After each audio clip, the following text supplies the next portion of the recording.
Hello my dear new students, कैसे हैं आप लोग। उम्मीद करता हूं आप बहुत अच्छे होंगे और आपकी प्रिपरेशंस बहुत अच्छी चल रही होंगी। हम आपके लिए ये क्रैश कोर्स सीरीज लेके आए हैं। इसके अंदर मैं आपको फिजिक्स पढ़ा रहा हूं और आपके फ्रेंड्स के लिए जो कॉमर्स पढ़ते हैं उनके लिए संदीप पाठक, जो कि एक बहुत ही रेपुटेबल नाम है और एक बहुत अच्छे टीचर हैं, वो कॉमर्सशाला पे कॉमर्स पढ़ा रहे हैं। सो प्लीज उस चैनल के बारे में अपने फ्रेंड्स को बताइएगा। सिमिलरली इस चैनल के ऊपर जो पिछले वीडियोस हैं उनको देखिएगा ताकि आप कंप्लीट सिलेबस को कवर कर सकें। उसकी प्लेलिस्ट डिस्क्रिप्शन में आपको मिल जाएगी। लास्ट वीडियो आपको आई पॉप बटन में मिल जाएगी। तो इस चैनल को सब्सक्राइब करना भी मत भूलिएगा ताकि अगली वीडियो के बारे में आपको पता चलता रहे, और साथ ही साथ बेल बटन को हिट करना मत भूलिएगा ताकि आपको नोटिफिकेशन भी मिल जाए, है ना। आज हम देखेंगे electrolytic cell, EMF, KCL, Kirchhoff's law, right? KCL and KVL, Kirchhoff's current law and Kirchhoff's voltage law, ठीक है ना। इन चीजों के बारे में जानेंगे। बहुत ही अच्छे कंसेप्ट हैं, बहुत ही इंटरेस्टिंग कंसेप्ट हैं। इनको जानकर हम ये देखेंगे कि हम इनको किस तरह से अप्लाई करते हैं। इनका रियल वर्ल्ड एप्लीकेशंस भी होते हैं, वो हम बाद में देखेंगे, पर आज के लिए हम इनको जरूर जानेंगे कि इनमें क्या होता है। अब बात आती है KCL से पहले हम जानते हैं कि मेरा सेल क्या होता है। लास्ट वीडियो में आपने देखा होगा कि हमने रजिस्टर के बारे में जाना था कि रजिस्टर्स क्या होते हैं। रजिस्टर्स की तरह ही मेरे आते हैं सेल्स। सेल नेसेसरी पार्ट होता है मेरे सर्किट का, क्योंकि उसके बिना मेरी वोल्टेज नहीं मिलती। वोल्टेज नहीं होगी तो करंट प्रोड्यूस नहीं होगा, करंट प्रोड्यूस नहीं होगा then nothing will work. So we need to understand about cell. Cells में हम स्टडी करेंगे इलेक्ट्रोलाइटिक सेल्स। अब आपने इलेक्ट्रोलाइटिक और गैल्वेनिक सेल्स, इनके बीच में आप लोगों को बहुत कंफ्यूजन होता होगा। आज मैं आपको वो क्लियर कर ही देता हूं। यहां पर आप देखने लग रहे होंगे कि इलेक्ट्रोलाइटिक सेल और गैल्वेनिक सेल, इसके बीच में क्या फर्क होता है। इलेक्ट्रोलाइटिक सेल जो होता है वहां पर मेरा एनोड जो है वो पॉजिटिव होता है, गैल्वेनिक में मेरा नेगेटिव होता है। दूसरी तरफ आप देख सकते हैं सिमिलरली जो है कैथोड अपोजिट हो जाता है। अब मेरा बात आ जाती है कि मेरा रिएक्शन किस टाइप का होता है। गैल्वेनिक सेल के अंदर मेरा स्पॉन्टेनियस रिएक्शन होता है, एक बार स्टार्ट हो गया तो स्टॉप नहीं होता है। वहीं पर मेरा इलेक्ट्रोलाइटिक सेल के अंदर जो मेरा रिएक्शन होता है वो कंट्रोल्ड होता है, मैं उसको कंट्रोल कर सकता हूँ। गैल्वेनिक सेल में मुझे एक्सटर्नल पावर सोर्स की रिक्वायरमेंट नहीं होती है, पर इलेक्ट्रोलाइटिक सेल के अंदर मुझे होती है, उसको चार्ज करने के लिए या उसमें से डिस्चार्ज होने के लिए। So that's my electrolytic cell. Electrolytic cell की ईएमएफ कैसे होता है उसके बारे में भी हम देखेंगे। पहले ये देखते हैं कि इलेक्ट्रोलाइटिक सेल होता कैसा है, इलेक्ट्रोलाइटिक सेल का कंस्ट्रक्शन कैसा होता है। उसको आप यहाँ पर देख सकते हैं। इलेक्ट्रोलाइटिक सेल के अंदर कैथोड एनोड होता है, मेरा इलेक्ट्रोलाइट होता है। इलेक्ट्रोलाइट जो होता है, मैं special type of solution use करता हूँ डिफरेंट ऑब्जेक्ट्स का, सॉरी डिफरेंट केमिकल्स का, जिससे मैं मेरी चार्जेस को स्टोर करता हूँ उस सेल के अंदर। चार्जेस स्टोर होते हैं तो इसके साथ साथ एक सवाल आता है कि चार्जेस स्टोर होने लग रहे हैं, मतलब कि इलेक्ट्रॉन स्टोर होने लग रहे हैं, एनर्जी स्टोर होने लग रही है। एनर्जी स्टोर होती है तो लास्ट वीडियो में अगर आप मेरा देखेंगे तो उसमें आपको पता होगा कि कोई भी कंडक्टर हो, चाहे वो इलेक्ट्रोलाइटिक कंडक्टर हो, वहां पर क्या होता है, मेरे जो चार्ज कैरियर्स होते हैं वो आपस में कोलाइड करते हैं। कोलाइड करते हैं तो क्या आता है, रेजिस्टेंस। तो इसका मतलब मेरे इस सेल के अंदर भी रेजिस्टेंस जरूर होगी। अब ये आप कहेंगे कि सर हम सेल की रेजिस्टेंस के बारे में क्यों जान रहे हैं। सेल की रेजिस्टेंस के बारे में हम इसलिए जान रहे हैं ताकि हम सेल की ईएमएफ और कंप्लीट सर्किट के रिलेशन में मेरा क्या होता है उसको जान सके। अब कोई भी सेल होता है, कोई भी मेरा सर्किट है, वो कंप्लीटली आइडियल सर्किट नहीं होता। आइडियल सर्किट के अंदर मेरा जो सेल होगा उसमें कोई रेजिस्टेंस नहीं होगी। इवन अगर मेरा कोई चार्ज कैरियर होगा तो उसके अंदर भी कोई रेजिस्टेंस नहीं होगी, पर अगर मेरी कोई वायर है तो उसकी भी रेजिस्टेंस होती है, और अगर मैंने कोई रेजिस्टर लगा रखा है तो उसकी भी वेरिएबल रेजिस्टेंस होती है। वेरिएबल रेजिस्टेंस के बारे में मैंने आपको पिछली क्लास में बताया, प्लीज उसे देखिएगा। अगेन मैं बार बार आपको कह रहा हूँ कि पिछली क्लास देखिएगा क्योंकि वो बहुत ही इंपॉर्टेंट है। अगर आप उसको नहीं देखेंगे तो आप आज की वीडियो को उसके साथ लिंक नहीं कर पाएंगे। That's why I am going over it again and again. So please उसके ऊपर ध्यान दीजिएगा। अब नेक्स्ट बात निकल के आती है कि ये मैंने जान लिया कि मेरा एक्सटर्नल रेजिस्टेंस क्या होता है, मेरे सेल के अंदर कुछ रेजिस्टेंस है, तो सेल की रेजिस्टेंस की वैल्यू क्या आ रही है। मैं सिंपल सर्किट डिजाइन करता हूँ। सिंपल सर्किट के अंदर मैं ये देखने लग रहा हूँ, एक तो मेरी जो सेल के अंदर की रेजिस्टेंस है, एक मेरी सर्किट की रेजिस्टेंस है। उन दोनों को जब मैं कंबाइन करता हूं तब जाके मेरा कंप्लीट वोल्टेज ड्रॉप निकल के आता है इस पूरी सर्किट के अंदर। V is equal to E over R plus R. R small R मेरा इंटरनल रेजिस्टेंस है, कैपिटल आर मेरा एक्सटर्नल रेजिस्टेंस है जो कि मैंने लगाया हुआ है सर्किट के अंदर। ये चीज आपने देखी। तो अगर अब इस इक्वेशन को इंटरचेंज करूंगा तो मेरा क्या आ जाएगा, E is equal to V into R plus R divided by R, right. अब बात आती है कि मेरा करंट की वैल्यू क्या आएगी। करंट मेरा निकल के आएगा V अपॉन आर, राइट। अगर उन वैल्यू को यहां पर हम पुट करके देखते हैं तो मेरी करंट की वैल्यू क्या आएगी, I is equal to E divided by R plus R, that's my current value, ठीक है। सो अब मैंने देख लिया कि मेरा जो है करंट की वैल्यू क्या होती है, मेरी वोल्टेज की वैल्यू क्या होती है। लास्ट क्या रहता है, वी आई आर में से आर रेजिस्टेंस की वैल्यू। तो मेरी रेजिस्टेंस की वैल्यू निकल के आएगी इंटरनल रेजिस्टेंस। यहां पर मैं इंटरनल रेजिस्टेंस कैलकुलेट कर रहा हूं क्योंकि एक्सटर्नल रेजिस्टेंस मुझे ऑलरेडी गिवन है ना। इंटरनल रेजिस्टेंस के मामले में मैं कैलकुलेट करूंगा तो मेरी वैल्यू निकल के आती है मेरी वैल्यू निकल के आती है E by V minus 1 multiplied by R, right. So that's my, ये मैथमेटिकल इक्वेशन है, मैथमेटिकल सॉल्यूशंस है। इसमें मैंने ज्यादा कुछ कॉम्प्लिकेटेड नहीं किया है। मैं इस साइड की वैल्यू को दूसरी साइड मल्टीप्लिकेशन में ले गया हूं और उसको कंप्लीट को डिवाइड कर दिया है, right. So this is the most basic mathematics. इसके अंदर कुछ भी कॉम्प्लिकेटेड नहीं है, इसके बारे में कंफ्यूज मत होइएगा। अब मैं नेक्स्ट चीज देखता हूं। मैंने अब तक सेल के इंटरनल स्ट्रक्चर को जान लिया, इंटरनल रेजिस्टेंस को जान लिया, उसके सर्किट के अंदर के यूटिलाइजेशन को जान लिया। अब मैं देखता हूं कि मेरे सेल्स को, जैसे मेरे रेजिस्टर्स जो थे सीरीज में कनेक्ट हो सकते थे, पैरेलल में कनेक्ट हो सकते थे, सीरीज पैरेलल, है ना। सिमिलरली मेरे सेल्स भी कनेक्ट हो सकते होंगे ऐसे, और इसका कनेक्शन आप जरूर देखते होंगे अगर आपके घर में इन्वर्टर होगा, या फिर इवन अगर आप यूपीएस देखते होंगे आपके कंप्यूटर का या किसी और चीज का, तो उसके अंदर जो सेल्स होते हैं वो या तो सीरीज में लगे हुए होते हैं या वो पैरेलल में लगे हुए होते हैं। अब उन दोनों केसेस के अंदर मेरी डिफरेंट चीजें निकल के आती हैं। दोनों के कैरेक्टरिस्टिक्स में देखता हूं। पहले मैं देखता हूं सीरीज के अंदर। सीरीज के अंदर मैं देखता हूं कि मेरा टोटल करंट जो है वो कांस्टेंट रहता है, तो मेरी वोल्टेजेस जो है वो ऐड होने लग रही हैं, ठीक है। वोल्टेज से ऐड होंगी, इसका मतलब मेरी ईएमएफ ऐड होने लग रही है, E1 प्लस E2। सिमिलरली मेरी इंटरनल रेजिस्टेंस ऐड हो जाएंगी, R1 प्लस R2। नेक्स्ट मेरा आता है पैरेलल कॉम्बिनेशन में। पैरेलल कॉम्बिनेशन में मेरी वही बात रहेगी, वोल्टेज ड्रॉप इक्वल रहेगा, करंट डिस्ट्रीब्यूट हो जाता है। अगर ऐसा होता है तब उस कंडीशन में वहां पर थोड़ा सा चेंज आता है मेरी ईएमएफ की कैलकुलेशन में। वो मेरी आ जाती है E1 R2 plus E2 R1 plus E1 R2 plus E1 R1 और में R1 प्लस R2, ठीक है। आप देख सकते हैं यहां पर गिवन है, ठीक है। So this is my series and, और इक्विवेलेंट मेरी रेजिस्टेंस कैसे आएगी, इक्विवेलेंट रेजिस्टेंस मेरी उसी तरह से निकल के आएगी जैसे कि मेरी पैरेलल सर्किट में पहले निकल के आती थी। R equivalent is equal to 1/R1 plus 1/R2 plus 1/R3, ठीक है।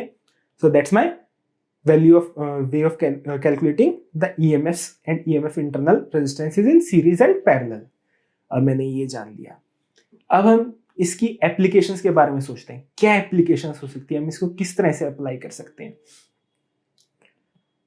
एप्लीकेशन की बात आती है तो पहले हम ये सोचते हैं कि मेरा सर्किट बनने लग रहा है। सर्किट के अंदर मुझे कैलकुलेट करना होगा ना कि एक पर्टिकुलर पॉइंट के ऊपर मेरा कितना करंट निकल रहा है, या फिर एक पूरे सर्किट के अंदर मेरी कितनी वोल्टेज निकल के आने लगी है। इस सब को जानने के लिए हमारे बहुत ही इंपॉर्टेंट साइंटिस्ट किरचॉफ, उन्होंने अपने 2 रूल्स दिए। सो पहला मेरा निकल के आता है KCL, junction rule, right, Kirchhoff's current law. So George Gustav ने जो है इस रूल को दिया, तब उन्होंने कहा कि एक जंक्शन पे एंटर होने वाले सभी करंट, राइट, इक्वल होंगे, यानी कि it will be a finite number. जितने एंटर होने लग रहे हैं उतने ही एग्जिट होंगे, ठीक है। So this is my Kirchhoff's current law. Second मेरा आता है लूप लॉ, यानी कि KVL, Kirchhoff's voltage law. Kirchhoff's voltage law के अंदर जो है मैं बताता हूं कि किस तरह से मेरा एक पूरे सर्किट के अंदर जो ड्रॉप है वो एक फाइनाइट अमाउंट होगा, या फिर कहूँ कि 0 होगा। एक पॉइंट से शुरू होकर अगर मैं वापस उसी पॉइंट पे आने लग रहा हूं तो वो एक इंटीजर वैल्यू होगी। पर अगर मैं वापस उसी पॉइंट पे आने लग रहा हूं तो मेरी उस पॉइंट पे पहले भी वोल्टेज वही है और लास्टली भी वोल्टेज वही है, तो वो वैल्यू दोनों के बीच में डिफरेंस क्या होगा? 0। वो आप मेरे यहां पर देख सकते हैं, राइट? ये आपको दिखाई दे रहा है 7 - 7 = 0। ठीक है। सो ये मेरे दो लॉज हो गए किरचॉफ्स के। ये मुझे किसी भी कॉम्प्लिकेटेड सर्किट को इजीली सॉल्व करने में, क्योंकि अगर मेरा सीरीज सर्किट है, ठीक है, तो मेरे वोल्टेज ड्रॉप्स होंगे तो मैं इजीली वोल्टेजेस को ऐड कर सकता हूं। अगर मेरा पैरेलल सर्किट है तो मेरा क्या होगा? करंट डिस्ट्रीब्यूट होगा और दूसरी जगह पर जहां पर दोबारा रीअरेंज होगा वहां पर नेट करंट उतना ही निकल के आएगा जो जितना कि मेरा इनिशियली था। सो इस तरह से जो है इन मेरे दोनों रूल्स की यूटिलाइजेशन होती है। अब मैं ये देखता हूं, अब मैं ये जानना चाहता हूं कि इसकी एप्लीकेशंस क्या होती हैं। ये मेरे हेल्प करते हैं पहली बात कैलकुलेट करने में वोल्टेज को और करंट को किसी भी मेरे सर्किट के अंदर जो है। सेकंड मेरी क्या निकल के आती है? वो मेरी निकल के आती है कि कॉम्प्लेक्स सर्किट्स को भी इजीली सॉल्व करने में हेल्प करते हैं। कॉम्प्लेक्स सर्किट्स सबसे बेसिक से मेरे शुरू होते हैं व्हीटस्टोन ब्रिज से, और कई बार आपने जो है ऐसे 3 डायमेंशनल सर्किट्स भी देखे होंगे, उनको भी सॉल्व करने में मेरी हेल्प करते हैं। लास्ट मेरा निकल के आती है application Wheatstone bridge, meter bridge. ये मेरे सर्किट्स होते हैं जो कि मेरे केसीएल को अप्लाई करते हैं। इनसे मैं डिफरेंट टाइप ऑफ डिवाइसेस को डिजाइन करता हूं। अब या फिर वही बात है, डिफरेंट टाइप ऑफ डिवाइसेस जो मैं डिजाइन करता हूँ, सेमीकंडक्टर डिवाइसेस होते हैं या और भी किसी भी तरह के डिवाइसेस होते हैं, वहां पर मेरा कितना करंट की ड्रॉप आ रही है, कितनी वोल्टेज आ रही है।